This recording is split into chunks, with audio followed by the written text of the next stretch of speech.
एक ग्राम प्रधान है जिसे गोविंद लाल कहा जाता है। ग्रामीणों के अनुसार वो बहुत अच्छा इंसान है। उससे जितना हो सकता है वो गांव वालों की मदद करता है, लेकिन दरअसल ये एक छलावा है।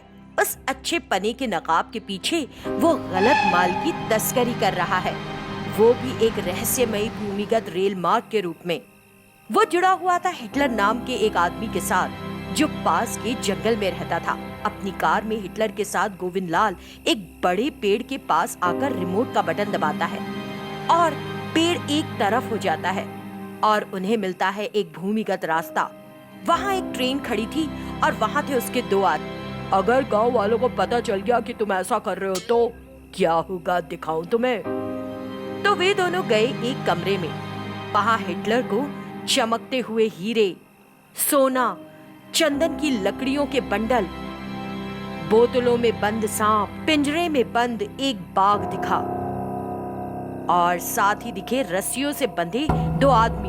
कौन है वो दोनों? वे क्यों बंधे हैं?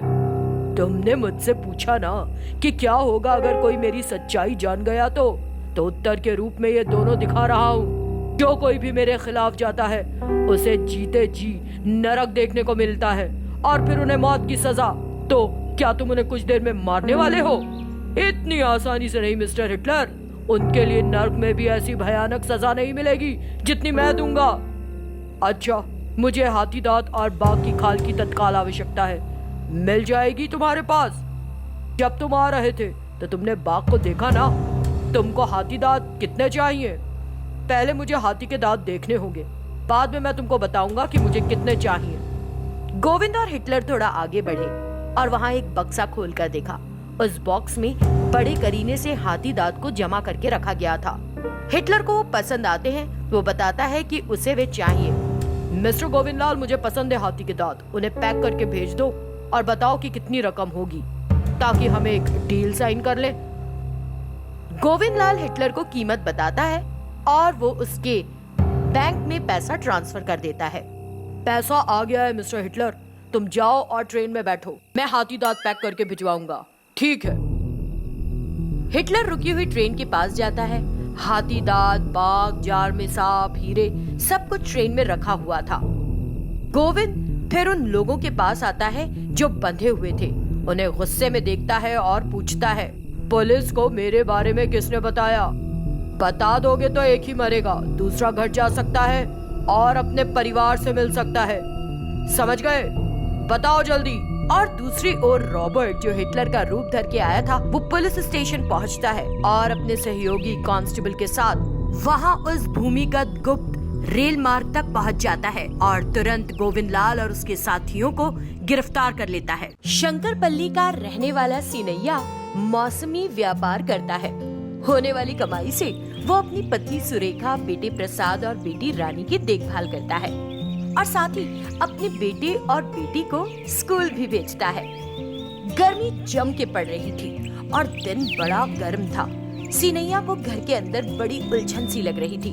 वो एक कुर्सी लाता है और अपने घर के सामने एक पेड़ के नीचे बैठ जाता है। हे भगवान, अभी तो गर्मी का मौसम बस शुरू ही हुआ है और ये हाल है तो आने वाले दिनों में क्या हाल होगा। वो सोच ही रहा था कि घर के अंदर से उसका बेटा प्रसाद और उसकी बेटी रानी उसके पास आ गए। पापा, इतनी गर्मी में घर के अंदर नहीं रह सकते। क्या मैं खाट को बाहर निकालकर इस पेड़ के नीचे रख दूं? ठंडी हवा लगेगी।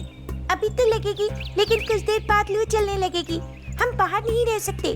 प्लीज पापा, घर में एयर कंडीशनर लगा दो ना।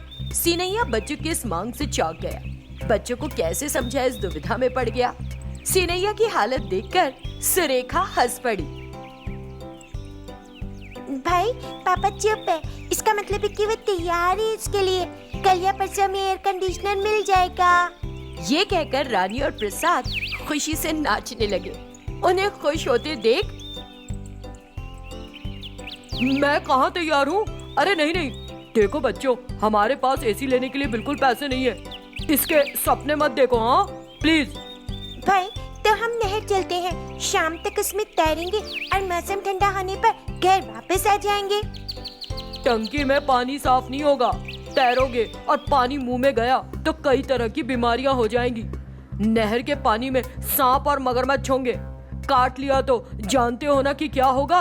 हाँ, तो आप 100 रुपए दे दो, हम कस्बे के स्विमिंग पूल में जाकर तैर लेंगे। दो जल्दी से। ये सुनकर सीनैया के दिमाग में एक सुपर आइडिया आया। वो अपने बच्चों को 100 रुपए देता है और उन्हें तैरने के लिए भेज देता है। फिर स्विमिंग पूल इस गर्मी में सच में ठंडक का एहसास देगा। कस्बे में टिकट की कीमत 100 रुपए है। अगर हम अपने गांव में ही 50 रुपए वसूल करें तो पैसा ही पैसा मिलेगा। ऐसा सोचकर वो अपनी पत्नी सुरेखा को बुलाता है और पूछता है कि घर में कितना पैसा है। वो कहती है 20,000। सीनैया स्विमिंग पूल के बारे में अपना आइडिया उसे बताता है और वो उसे आगे बढ़ने के लिए कहती है। फिर सीनैया ने अपनी जमीन पर एक भूमिगत स्विमिंग पूल बनाने की योजना बनाई, लेकिन फिर उसे ख्याल आया कि पानी डालने से सारी जमीन कीचड़ कीचड़ हो जाएगी। वो उस समस्या से बचने के लिए सोचता रहता है। तभी उसकी नजर बांस के झाड़ पर पड़ती है। जल्दी उसने एक भूमिगत बांस स्विमिंग पूल बना लिया। वो अंडरग्राउंड स्विमिंग पूल का बाहर एक बोर्ड भी लगाता है। फिर वो पूरे गांव में स्विमिंग पूल के बारे में मुनादी करने लगता है।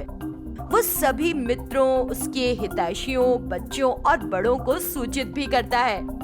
गर्मी आ गई है और दिन गर्म है। गर्मी बर्दाश्त नहीं हो रही। जवान हो या बूढ़ा, सभी तैरने के लिए तड़प रहे हैं, तालाबों, कुओं और नहरों में। लेकिन उन जगहों का पानी अच्छा नहीं और इससे कई तरह की बीमारियां और त्वचा संबंधी बीमारी हो सके हैं। आप सभी को उन समस्याओं से दूर रखने के लिए मैंने बनाओ है एक भूमिगत बांस का स्विमिंग पूल। इसकी टिकट है सस्ती। उम्मीद है कि तुम सभी इसका अच्छे से उपयोग करोगे। सीनैया स्विमिंग पूल के बारे में अच्छी तरह से मुनादी करता है। उसकी मुनादी को सुनकर युवा या बूढ़े ही नहीं, बच्चे कच्चे सभी तैरने के लिए आ जाते हैं।